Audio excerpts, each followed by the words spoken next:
네, 수요일 건강 클릭 시간입니다. 무릎을 구성하는 대표적인 구조물 중에 또 연골인데요. 네. 반월상 연골이 있죠. 맞습니다. 오늘 이에 대해서 이야기를 나눠볼까요? 네, 그중에서도요, 이 반월상 연골에 기형이 생기게 되면 네. 염증이나 통증이 발생할 수 있어서 치료가 필요하다고 하는데요. 그래서 오늘은 그 치료 방법에 대해서 자세히 알아보겠습니다. 네, 정형외과 전문의 변재용 박사 모셨습니다. 안녕하십니까? 안녕하세요. 안녕하세요.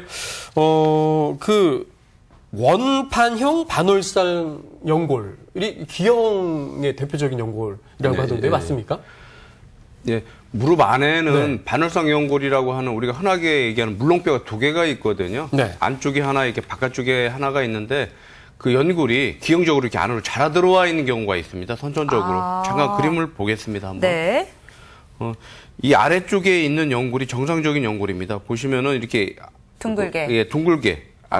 안쪽에 하나, 바깥쪽에 하나 이렇게 있는데 네. 주로 가장자리로만 있죠. 이렇게 초생딸 같이. 그렇네요. 네. 근데 이 연골이 특히 바깥쪽의 연골이 안쪽으로 자라 들어오는 경우가 있습니다. 보면은 이 안에까지 깊게 자라 들어와 있지 않습니까? 네, 반달 모양으로 되는 거네요. 그러면. 그렇습니다. 네. 그래서 우리가 이제 원판형 반월상 연골이라고 하는데 예. 네. 기형 선천적으로 생기는 기형이고요. 특히 이쪽 그 동북아시아 쪽에 이런 이 반월상 연골의 기형이 많이 있습니다. 네. 예. 그러면은 본인이 기형 연골을 갖고 있는지 네, 알 수 있는 아닌지. 방법이 있을까요? 뭐 어떤 경우에 좀 의심을 해볼 수 있을까요?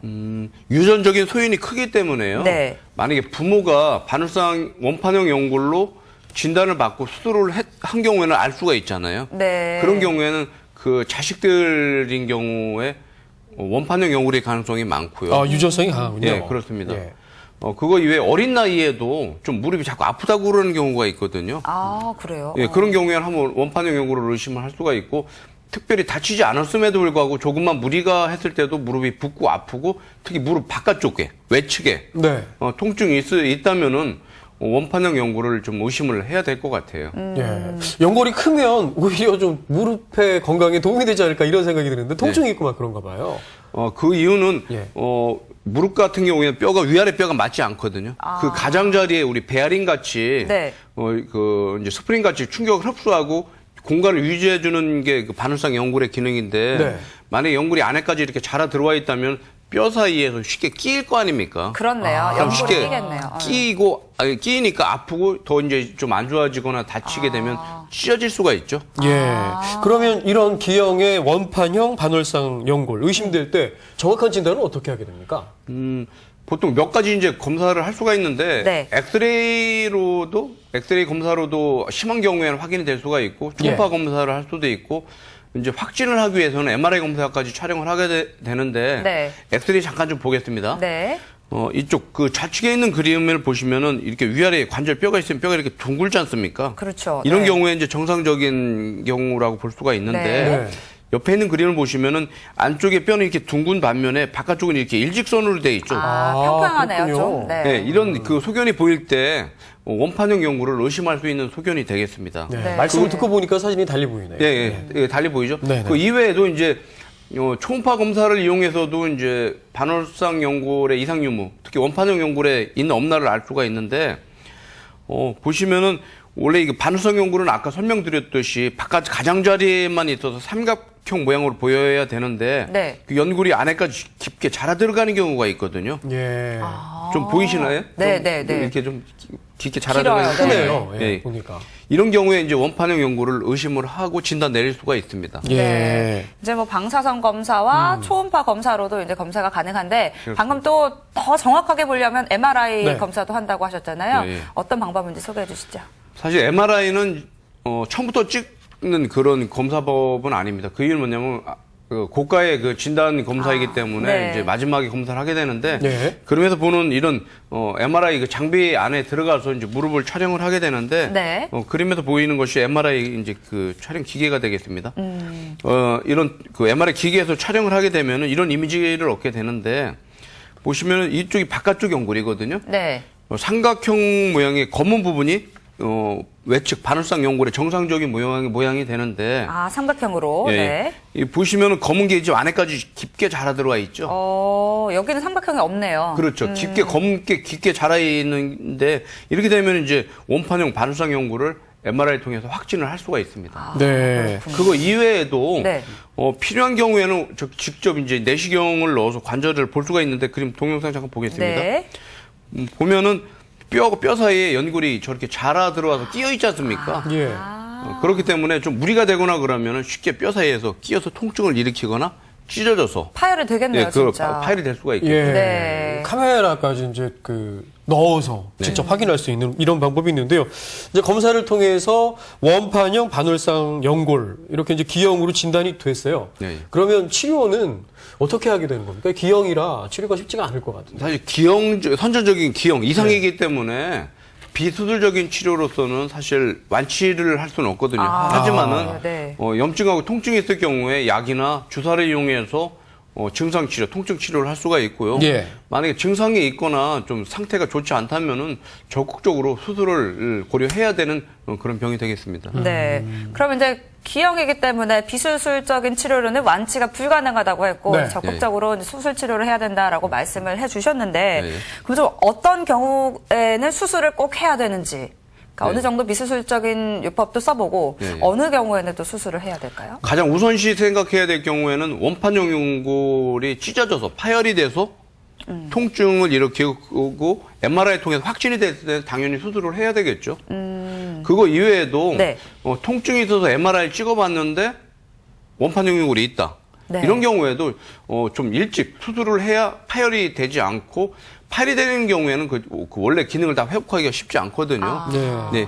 아니면은 우연하게 무릎 MRI 촬영을 했는데 원판형 연골을 진단 내리는 경우도 있거든요. 네. 이런 경우에도 좀 주의 깊게 보다가 그 원판형 연골로 인한 증상이 생긴다면은 그때도 수술적인 치료를 고려를 해야 될 거라고 생각을 합니다. 예. 결국 이제 수술이 가장 근본적인 치료가 될 것 같습니다. 네, 그렇습니다. 그러면 수술을 어떻게 하는 거예요? 몇 가지 종류가 있나요? 종류보다는 그 상태에 따라서 이렇게 이제 그 수술 내용이 좀 달라질 수가 있는데 네. 네. 아무래도 이제 파열이 되고 그 파열이 점점 진행이 되면은 아무래도 상태가 좋지 않지 않겠습니까? 그렇죠. 그런 예, 경우에 그럴 이제 것이고요. 수술 내용이 좀 예. 커지게 되는데 만약에 파열이 심하지 않거나 그냥 증상만 일으키는 원판형 연골이라면은 이게 정상에 가까운 모양으로 다듬어주면 됩니다. 그런 경우에 수술이 비교적 간단하죠. 네. 만약에 파열이 좀 진행이 된 경우에는 다듬어내는 것뿐만 아니고 봉합까지 해야 되겠고요. 네.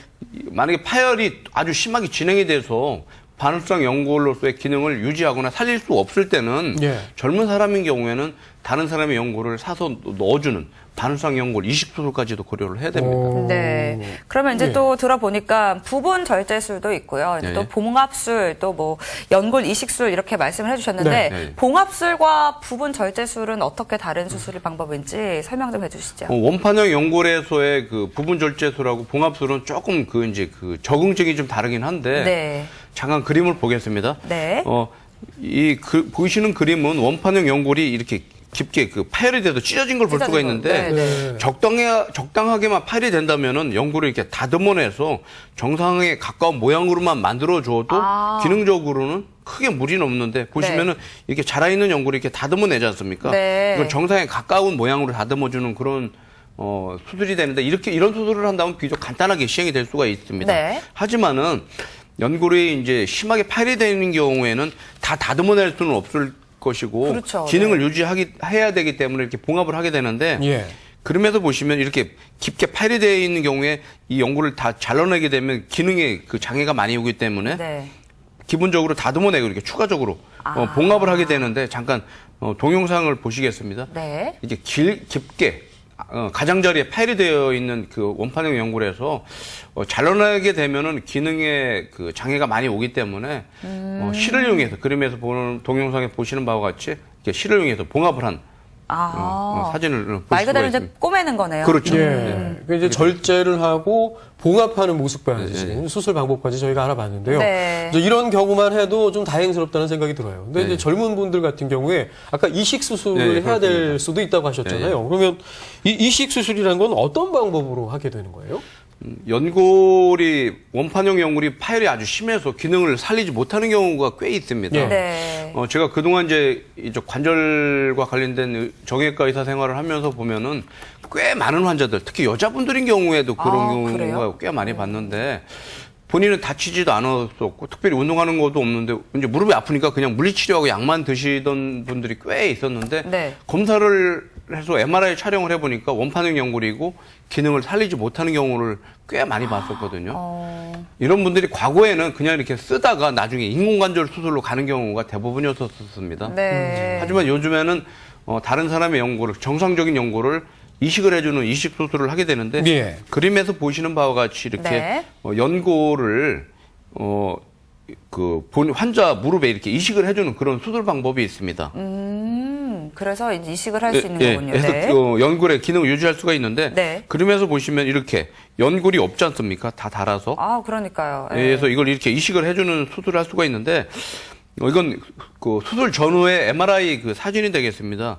이쪽이 바깥쪽 연골이 되겠고요. 보시면 원판형 연골이 파열이 손상이 심해서 연골이 좀 닳아서 없거든요. 네. 이식을 한 후에 이게 검게 삼각형 모양의 연골이 보이지 않습니까? 네, 생기고 있네요. 예, 이것이 연골 이식 수술의 그 결과를 MRI 통해서 확인한 그 사진이 되겠습니다. 네. 네. 뭐 인공관절, 인공 연골보다는 이제 훨씬 더 나을 거라는 생각이 당연하죠. 들죠. 예, 예. 네, 맞습니다. 예, 예, 예. 그러면 이제 수술이 끝나고 이제 정형외과적인 이제 수술이 끝난 다음에는 재활치료도 정말 중요하잖아요. 네. 재활치료는 어떻게 이루어지나요?